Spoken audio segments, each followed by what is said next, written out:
பொங்கலுக்கு வந்திருக்க நியூ கலெக்ஷன்ல இந்த saree ரொம்ப அழகா இருக்கு. நானும் அதுதான் கிளாஸ்ல பாத்துட்டு இருக்கேன். நல்லா இருக்கு. இதுல பல்லு என்ன மேடம் இக்கத் மாடல்ல ரொம்ப லாங்கா இருக்க மாதிரி இருக்கு. நானும் அப்படிதான் நினைச்சு கட்டினேன். பட் பல்லுவோட சேர்ந்து பிளவுஸும் வந்திருக்கு. மேடம் இதுக்கு பிளவுஸ்னா அது பிளவுஸுக்கும் பல்லுக்கும் நடுவுல ஏதாவது கோடு ஜாயிண்ட் மாதிரி வருமே மேடம். இதுல ஒண்ணும் தெரியல. ஆனா கண்டிப்பா இதுல பிளவுஸ் இருக்கு மகாலட்சுமி. உங்களுக்கு வந்து இவ்வளவு லென்த்தா வந்திருக்கு. இதுதான் பிளவுஸ். பட் நான் ஆரி ஒர்க் போட்டு கட்டியிருக்கேன். அப்படி பிளவுஸ் இருக்காது மேடம். அப்படிங்கிறீங்க?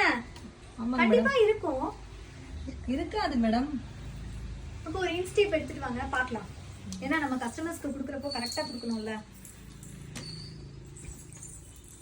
இன்ஸ்டேப் இப்போ 1 மீட்டர் தானே நம்ம கட் பண்ணுவோம்ல. ஆமாங்க மேடம். என் கைவி இருக்கும்பா. அது எப்படி லென்த் பல்லு இவ்ளோ இதா எப்படி கொடுத்துருப்பாங்க? 1 மீட்டர் எவ்வளவு இருக்குல்ல? இருக்கு மேம். சோ இங்க பாருங்க, இந்த பல்லு இந்த சைட்லயே அவன் ஆரம்பிச்சிட்டான். நல்லா இந்த இடத்துலயே வந்து இது நிறைய வந்திருக்கு. பிளஸ் வந்து பல்லுவும் வந்திருக்கு. சோ இது வரைக்கும் பல்லு இருந்தா கூட 1 மீட்டர் உங்களுக்கு பிளவுஸ் இருக்கு. அப்ப இக்கத் மாடலே பல்லும் பிளவுஸும் சேர்ந்து ஜாயிண்டா வந்திருக்கு. பட் நான் வந்து நியூ கலெக்ஷன்ஸ் குயிக்கா காட்டணும் அப்படிங்கிறதுக்காக என்ன பண்ணிட்டேன்னா ஆரி ஒர்க் பிளவுஸ் எடுத்து அப்படியே போட்டுட்டு வேர் பண்ணிட்டேன்.